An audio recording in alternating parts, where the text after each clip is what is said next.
Halo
Tribuners, apa kabar semuanya? Jumpa lagi bersama saya, Feby Adeliana. Tribuners, hari ini kita lagi ada di Fakultas Keguruan dan Ilmu Pendidikan Universitas Kristen Indonesia atau UKI, tepatnya di Prodi Bimbingan dan Konseling. Nah, ini ngomong-ngomong soal Prodi Bimbingan dan Konseling, kita mau mengenal lebih jauh kira-kira ada apa saja, proses pembelajarannya seperti apa. Nah, untuk bahas tentang ini, kita sudah ada narasumber. Hari ini ada Bapak Andreas Rian Nugroho selaku Kaprodi dari Bimbingan dan Konseling di UKI nih. Halo Pak Rian. Halo Mbak Feby. Apa kabar? Puji Tuhan baik. Mbak Feby, sehat? Baik, Alhamdulillah. Pak Rian, ini bisa dijelaskan nggak sih terkait Prodi Bimbingan dan Konseling ini kurang lebih seperti apa, Pak? Baik, saya jelaskan. Jadi bicara tentang berdirinya, program studi bimbingan dan konseling itu lahir di tahun 1986, sudah cukup tua, Mbak. Waktu itu namanya adalah jurusan Psikologi Pendidikan dan Bimbingan. 10 tahun kemudian berubah nama menjadi Program Studi Bimbingan dan Konseling dan nama itu bertahan sampai sekarang. Kemudian terkait dengan akreditasi, akreditasi kami saat ini adalah baik sekali, kalau dulu namanya B. Kemudian dari struktur dosen tetap Program Studi Bimbingan dan Konseling itu ada 6 dosen, di mana 2 diantaranya itu berprofesi sebagai konselor, kemudian 1 psikolog. 1 psikolog. Ya, berarti sudah betul. cukup lama tadi dari 96 ya Pak ya? Betul. Jadi memang ada regenerasi lah Mbak, waktu itu ada dosen-dosen sebelumnya, kemudian kamilah ini dosen-dosen baru yang lebih energik begitu. Baik. Ya Pak Rian, kan kalau bicara Prodi Bimbingan dan Konseling mungkin tidak hanya ada di UKI, tapi juga ada di kampus-kampus lain. Sebetulnya apa sih Pak yang menjadi unggulan Prodi Bimbingan dan Konseling di UKI dengan yang lain Pak? Baik. Terkait dengan unggulan program studi bimbingan dan konseling FKIP UKI, memang kami tidak bisa lepas dari visi misi kami, di mana dalam visi misi kami jelaskan yang menjadi fokus kami adalah terkait dengan bidang bimbingan dan konseling, kemudian manajemen bimbingan dan konseling, dan juga bimbingan bagi anak berkebutuhan khusus. Nah, bimbingan bagi anak berkebutuhan khusus itu menjadi unggulan kami yang pertama, Mbak Feby. Nah, nanti saya akan ajak, kalau kita punya kesempatan jalan-jalan, saya akan ajak Mbak Feby menuju sekolah Golden Kids. Kita jumpa dengan kepala sekolahnya. Di situ nanti Mbak Feby bisa punya gambaran tentang sekolah Golden Kids kami, karena memang itu keunggulan kami yang pertama. Kemudian terkait dengan kurikulum, kami menerapkan kurikulum KKNI Mbak, yang disesuaikan dengan kurikulum MBKM yang dicanangkan oleh Mas Menteri. Nah, dalam kurikulum tersebut, karena kami sudah menyesuaikan dengan kurikulum MBKM, puji Tuhan banyak mahasiswa kami yang sudah lolos dalam program MBKM itu, antara lain masuk dalam program kampus mengajar, kemudian pertukaran mahasiswa mengajar. Nah, ini tersebar di seluruh Indonesia, Mbak. Bahkan yang terakhir, salah satu mahasiswa kami, PMM, itu lolos di sebuah universitas pendidikan Muhammadiyah di Sorong. Jadi memang perpaduan antara kurikulum KKNI dengan kurikulum MBKM ini memberi kesempatan kepada mahasiswa untuk lebih mampu mengeksplorasi begitu. Tidak hanya belajar di kampus, tapi langsung belajar di luar, bisa menjadi lebih dekat dengan pekerjaan, lebih punya wawasan juga, pengetahuan BK dari kampus yang lain begitu. Berarti Jadi, tadi lebih lengkap. anak-anak mahasiswa di sini mempelajari salah satunya yang menarik adalah anak berkebutuhan khusus, Betul, begitu ya Pak ya? betul. Oke, Pak, ini kita kan kalau dibahas lebih jauh bimbingan dan konseling, sebetulnya prospek kerjanya sendiri mahasiswa di sini itu seperti apa Pak? Oke, bicara tentang prospek kerja dari mahasiswa kami, puji Tuhan, para alumni sebelum dinyatakan lulus sudah mendapatkan banyak tawaran pekerjaan, begitu. Nah, kemudian sesuai dengan profil lulusan prodi bimbingan dan konseling, mahasiswa kami mayoritas itu menjadi guru bimbingan dan konseling. Jadi tidak hanya guru bimbingan dan konseling bagi sekolah reguler, tapi guru bimbingan dan konseling bagi anak berkebutuhan khusus.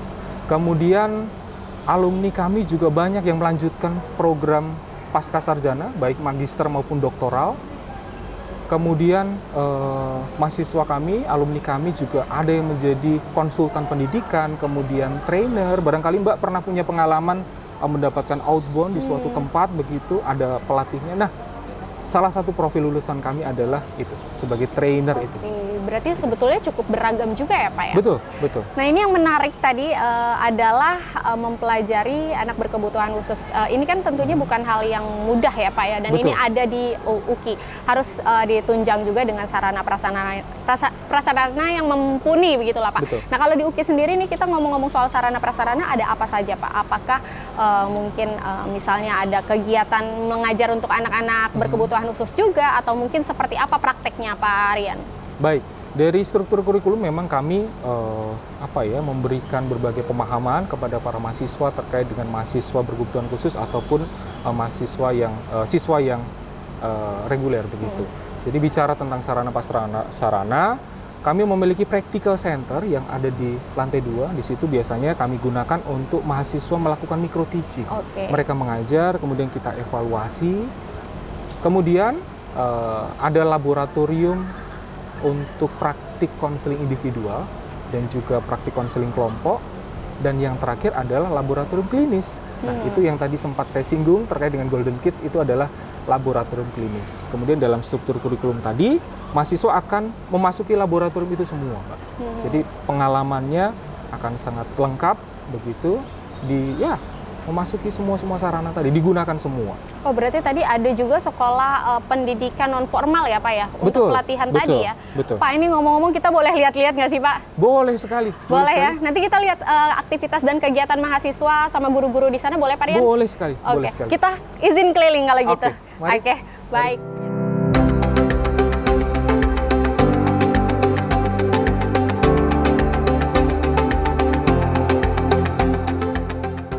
Mbak Feby, gimana? Perjalanan lumayan jauh, hampir 1 kilo loh Mbak. Dari tempat kita tadi ngobrol di taman sampai di sini.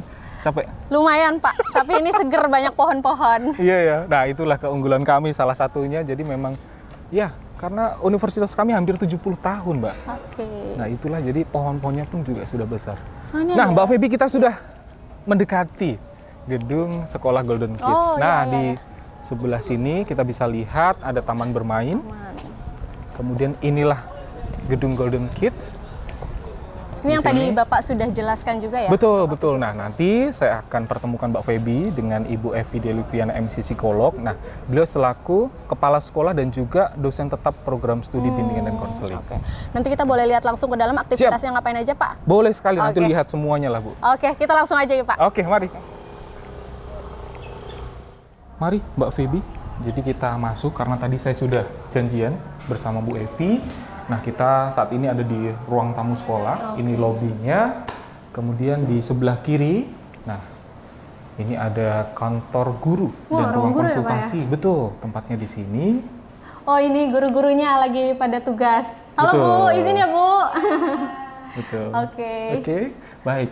Lanjut, di sini ada ruang kelas. Nah, disitulah Bu Evi dan juga Bu Ivo sudah menanti. Nanti Mbak Feby bisalah menggali lebih dalam. Boleh begitu ya, aku ngobrol-ngobrol nanti karena aku juga masih penasaran nih Pak tentang kegiatan di Golden Kids ini. Oke, kalau gitu aku boleh langsung ke Bu Evi. Siap. Terima kasih Pak Rian. Sama-sama, silakan.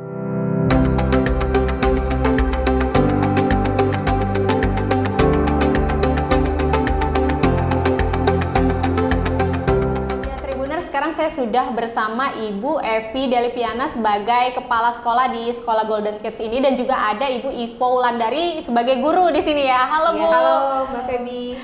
Bu, ini ngomong-ngomong tadi sudah ada penjelasan sedikit dari Pak Rian. Kira-kira ini tuh sekolah Golden Kids tuh apa, Bu? Boleh disampaikan? Ya, jadi sebenarnya bukan sekolah formal ya, tapi layanan pendidikan non formal. Awalnya sebenarnya di tahun 2009 itu Golden Kids itu adalah sebuah laboratorium yang diinisiasi dua dosen Prodi BK, yaitu Bapak Roni Gunawan dan Ibu Melda Simorangkir. Jadi kedua dosen Prodi BK ini menginisiasi pembentukan laboratorium anak berkebutuhan khusus. Karena apa? Karena sejalan nih dengan kalau nggak salah Permendiknas nomor 70 tahun 2009 bahwa layanan pendidikan itu dimiliki haknya oleh semua, termasuk anak-anak berkebutuhan khusus. Jadi karena ada Permendiknas itu juga Prodi BK juga punya perhatian khusus pada anak-anak berkebutuhan khusus. Laboratorium itu yang bernama Golden Kids dibuat. Jadi awalnya sebenarnya laboratorium, Mbak Feby. Jadi dari laboratorium ke sekolah pendidikan non formal Ya, gitu betul, kurang lebih ya, Bu. betul. Bu, ini kan tadi kita udah lihat-lihat nih di sini ada beberapa murid-murid ya. Kalau di total tuh ada berapa banyak sih, Bu, murid di sini? Saat ini 11. Ada 11 ya, Po ya. Ada 11. Tapi ada 2 yang sedang cuti, 9 yang saat ini sedang aktif. Oke, jadi mereka ke sini belajar, itu tenaga pendidiknya, guru-gurunya apakah dari mahasiswa juga atau mungkin ada seperti apa, Bu? Oh ya.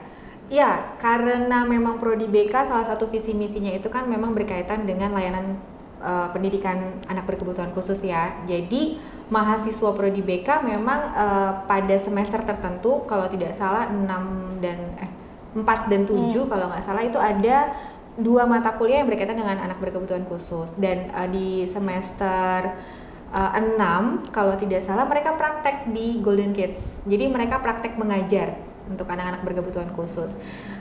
Dari mahasiswa itu bisa jadi guru nggak bisa, karena Ivo ini alumni, Ibu Ivo, Miss Ivo, alumni dari program studi pendidikan agama Kristen.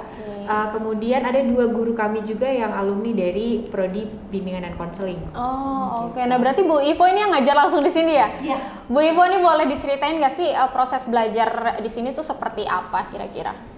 Kegiatan belajar di sini awalnya anak-anak itu ngikuti ibadah dulu. Ibadah itu setiap hari mereka ikuti. Jadi ibadah itu dimulai dari jam 9:30 sampai jam 10 biasanya. Kenapa kita lakukan ibadah dulu? Supaya kan dalam ibadah itu ya nggak monoton hanya untuk ibadah saja, tapi di situ ada main games dulu seperti itu, supaya anak itu lebih cair lagi untuk ikuti kegiatan pembelajaran itu. Jadi nggak langsung tegang langsung belajar ke sekolah, biar mereka happy dulu gitu kan. Jadi ada ibadah, kita bernyanyi di situ, ada kebersamaannya.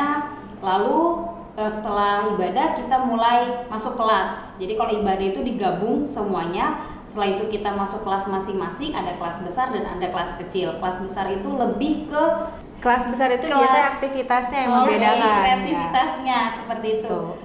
Dan kalau kelas kecil itu di sini lebih ke kreativitas juga sih, tapi kalau di kelas besar itu Sudah lebih mandiri ya? Sudah lebih mandiri seperti itu. Nah, masuk kelas, habis itu jam 12 mereka baru istirahat, dilanjutkan lagi jam 1 sampai jam 2 mereka pulang, seperti itu. Berarti yang membedakan adalah kegiatannya ya. Ini ngomong-ngomong nih udah dipajang beberapa, ini hasil karya anak-anak di sini juga atau seperti apa nih, Bu?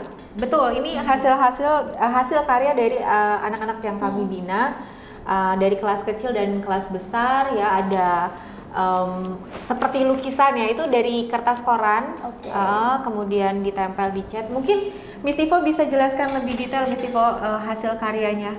Ya, kalau yang di atas itu yang gambar pohon itu kelas kecil yang buat. Jadi di mana dia gambar polanya dulu untuk buat batangnya, habis itu dia tap pakai cat air dan busa seperti itu, ditep-tep, baru dibingkainya dibuat dari bubur kertas. Oh, ini dari bubur kertas ya? Ini sama ya berarti ya? Itu sama, cuman itu belum dikasih warna. Lalu talinya di atas juga itu anak yang buat sendiri, jadi semacam menyulam gitu.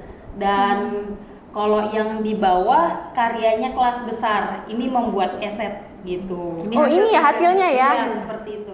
Jadi ini memang beda dari kelas kecil dan kelas besar. Tapi kalau kita lihat secara pembelajaran, itu sebetulnya bedanya kelas kecil dan kelas besar. Tadi kan dari kreativitasnya juga beda ya. Tapi sebetulnya apakah umur juga membedakan atau kemampuan mereka yang membedakan atau seperti apa sih Bu? Ya, yang membedakan mereka kenapa ada kelas besar, kelas kecil sebenarnya kondisi. Jadi kondisi kebutuhan dari setiap anak-anak ini kan beda satu dengan yang lain ya. Jadi level pencapaian mereka itu sudah sampai mana. Kalau kelas besar biasanya secara kemandirian, kemudian juga komunikasi itu sudah lebih lancar dibandingkan dengan kelas kecil. Kelas kecil itu masih butuh pendampingan yang lebih intens gitu. Jadi materi pembelajaran juga disesuaikan dengan bagaimana kondisi setiap anak. Gitu. Kita di sini belajarnya dengan menggunakan PPI ya, pendekatan program pembelajaran individual. Jadi nanti guru-guru akan melakukan assessment awal. Jadi memetakan nih setiap anak ini kondisinya bagaimana, pencapaian yang dimiliki itu seperti apa.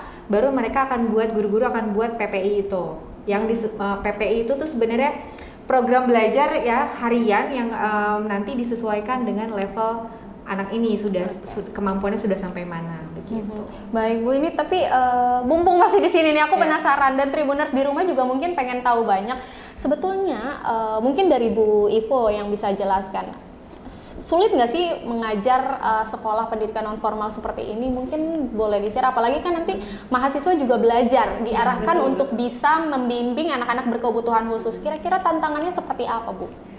Yang jelas kalau mengajar anak berkebutuhan khusus itu perlu hati ya, perlu kesabaran yang lebih lagi kalau ngajar anak-anak ini, karena kan kita kalau berhadapan sama orang normal aja ya butuh sabar, apalagi ini khusus gitu. Kesabarannya juga khusus juga untuk mendidik mereka. Jadi yang paling penting itu ya hati kita, kalau kita memang siap untuk melayani mereka, kita siap untuk mendidik mereka, ya pastinya bisa. Terlepas dari kita sudah punya pengalaman atau basic dasar untuk pengetahuan tentang anak-anak ABK ini gitu. Tapi yang paling penting adalah sikap hati kita. Kalau kita memang benar-benar punya hati untuk anak-anak ABK ini, pastinya kita bisa mendidik mereka, dan setelah itu baru kita bisa mengikuti seperti WFI mengarahkan kita untuk ikut pelatihan seperti itu untuk lebih mengenal lagi pengetahuan tentang anak-anak ABK ini, karena kan ABK itu banyak jenisnya dan kita punya caranya masing-masing lagi untuk menangani setiap anak-anak ini gitu. Jadi anak yang slow learner itu bagaimana cara mendekatinya, anak yang ADHD bagaimana cara mendekatinya. Pokoknya setiap anak itu punya caranya masing-masing seperti itu. Jadi setiap anak berkebutuhan khusus itu kan beda-beda ya, sesuai dengan kondisi mereka. Nah, kalau yang di Golden Kids ini kira-kira yang seperti apa Bu? Ada anak kebutuhan khususnya apa saja? Seperti apa? Beragam, ada yang anak dengan ASD, Autistic Spectrum Disorder, ada yang dengan anak dengan slow learner. Jadi kemampuan dia untuk mempelajari sesuatu itu harus lebih lambat dibandingkan anak-anak seusianya gitu. Terus ada juga cerebral palsy, anak dengan cerebral palsy, kemudian anak dengan apa lagi Vo? Ya itu, udah. Ya itu. Tiga itu yang memang saat ini Tapi ada. memang cukup beragam ya kondisinya. Cukup beragam ya? kondisinya. Oke Bu, ini satu lagi saya mau tanya nih. Kira-kira apa sih Bu keunggulan dari Golden Kids ini? Apakah dari anak-anak tadi sudah diberikan pembinaan, melatih kreativitas mereka? Apakah mereka juga diarahkan untuk ikut lomba atau mungkin punya prestasi juga di luar? Seperti apa? Ya. Ngomong-ngomong mengenai prestasi gitu ya, ini kita baru bulan lalu sebenarnya salah satu anak dari Golden Kids itu meraih juara 3 pada kategori vokal atau lomba bernyanyi usia 7 sampai 12. Ya, 7 sampai 12 tahun begitu. Jadi yang diselenggarakan di Plaza Cibubur. Jadi itu prestasi yang baru akhir-akhir ini anak kami terima.